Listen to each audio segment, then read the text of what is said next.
Okay, so the thing I want to talk to you about today is a quote. The book is Illusions by Richard Bach. Everything balances and nobody suffers, and nobody dies without their consent.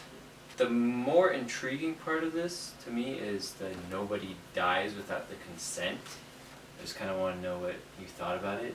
If you can prove it, disprove it, just thoughts in general. It makes me believe, like if I were to believe that quote 100%, if I wanted to die right now, I could die right now. You're taking it literally. If I wanted to, yeah. Yeah. And if I didn't want to die, then I won't die. It seems that a lot of people don't have a choice. Sometimes they get sick, or sometimes they get murdered, sometimes they have to go to war because they're forced to by their government. Like they don't really get an option. So maybe if they never had to do any of that stuff, maybe they would have the option of choosing basically their destiny, when they're gonna die and whatnot. It doesn't really make too much sense considering all the possibilities of, especially when it comes down to like sickness and famine, like those are completely out of your control. right. Well, another thing that the chapter in that book talks about, or it says, is that those of us that are doing what we want to do, that's our choice. But those of us that are working for a living, that is also our choice. It's also what we want to do. And he later on, there's another quote. It says something along the lines of, the way you know whether or not you're done with this life or you've done your mission is that you're still alive. You're still alive, you're not done. So does that kind of go with the idea that you leave when you choose to? I guess it could. Yeah, I guess it could. Because, like, you chose not to resist the war or whatever. You chose to. Well, I guess you can't really choose to, like, be part of a famine or not. No, but when it comes to sickness, sometimes you can choose to do the events leading up to it. So, say you got like diabetes, a lot of that is self-inflicted. Not you chose to have diabetes, but you do make the conscious choice to eat certain ways and exercise a certain amount. And then if you have lung cancer and you're a chronic smoker, then you've made those choices. So in a way, if you were to die from illnesses like that, you did make the choice to have those illnesses. Not the I want to have this illness, but the life decisions leading up to it. Yeah, I can see that.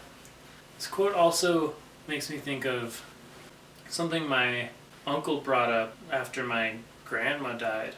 She lived in the same house for probably like 60 years probably. And she was a very religious person, and he brought up that she wouldn't die, even though she was like on the verge of death, like for like maybe a week. She was like in the house and she would not die in the house. And the like minute they like brought her to a hospice, she died. It's like it's almost as if she was choosing not to die there. Kind of reminds me of when my dog died. There was someone had made the claim, it might have been my mom, I don't know, that if we had been there in the operating room with the dog, he would have survived, because we would have been there. He would have had the will to survive, but instead he was surrounded by a bunch of strangers after traumatic incident. So maybe he just didn't have the will. So in that instance, it seems like we do make the conscious choice to survive sometimes. I'm not completely sure. Unless you feel like you're gonna die, you don't know when you're gonna die, right? So like you can't choose to have the will or not until it's really that time. So it's like impossible to say for sure whether you can choose or not unless you've experienced it firsthand, I'd say. But like you can choose to be or do anything with your life. Anything.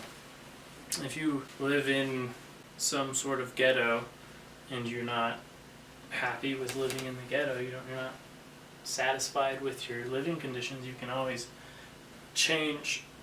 You can take steps to even getting out of such places. And like if you really want to not be hungry anymore, you can try to figure out a way to not be hungry anymore, like move somewhere else or try your hardest to do something else. You don't have to be stuck in the same situation.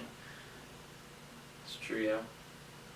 Another claim that this book makes throughout the entire book is that we all have the power to do literally anything we want. Even it goes as far as to make claims that we can walk through walls and swim through land.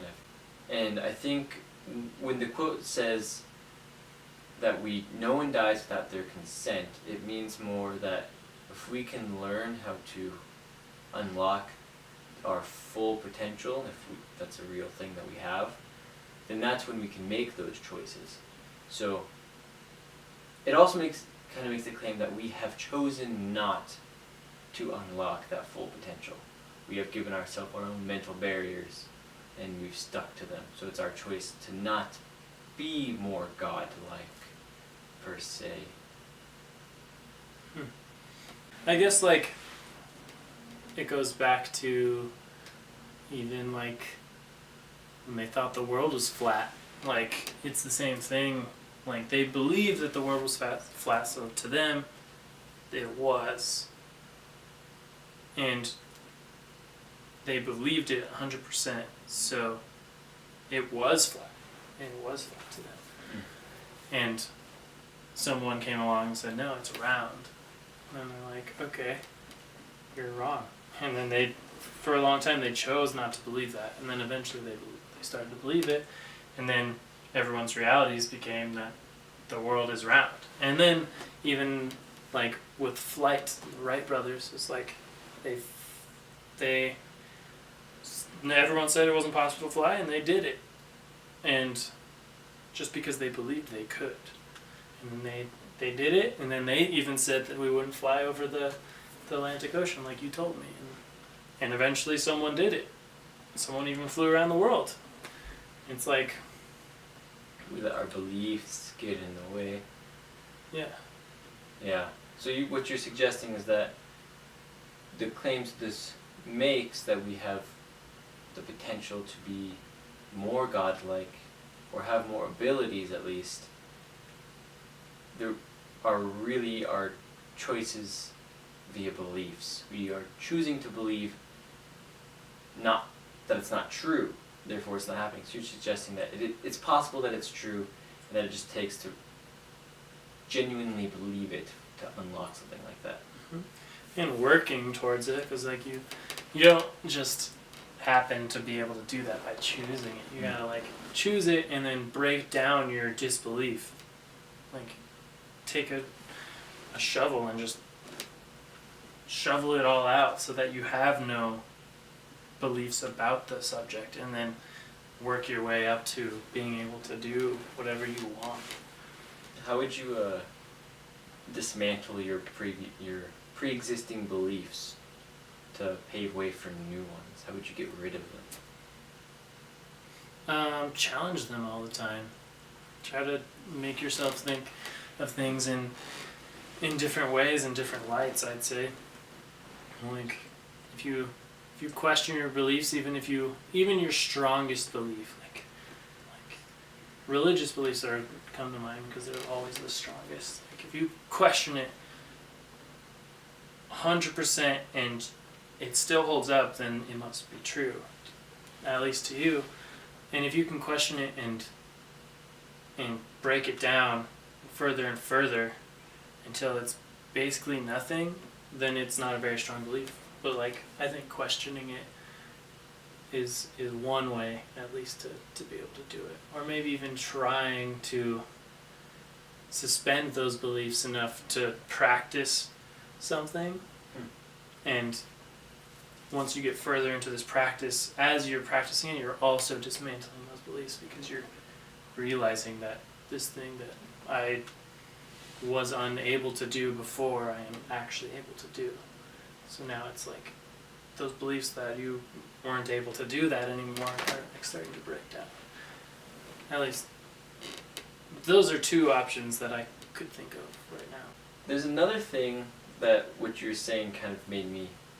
I remembered reading in this book again, saying that you can believe something fully, but you still have to practice it. You kind of suggest that you can't. It won't just come like that once you believe it. It takes practice to believe these kind of things. So one of the things they mention in this book is that if you were to hand a guitar to Jesus and ask him to play it, he wouldn't just say, "Oh, I can't play that. I don't know how to do that." He would probably play it, and he'd probably play it pretty well, because he's a Messiah, he's a son of God, or a prophet, he's a prophet. So the book suggests that that's what we all are, and that if you really believed these things, then if someone were to hand you a guitar, you would be able to play it without any prior knowledge. You would just have to believe that you know what you're doing, and play it like you knew what you were doing, and something beautiful would come from it. And I think that's a really good analogy. I was thinking about beauty is not necessarily a tangible like thing that like exists to everyone, is the same for everyone. So like if you were to play guitar and it's your first time, playing beautifully doesn't necessarily mean playing virtuosically. You know, it could mean you play a really nice melody that is just really nice. In the end, it's like something you're proud of. Yeah, and just it's be like something beautiful. yeah, it's beautiful because you played it and you never played a guitar before, and it's amazing. And you should love it, whether or not it's virtuosic or what other people would perceive to be beautiful. It's like it doesn't matter because you have the power to make beauty in your own eyes, basically. But I'd say I agree with that. Well, I guess I don't have anything more to say. me neither. In the end, we could all just be wrong.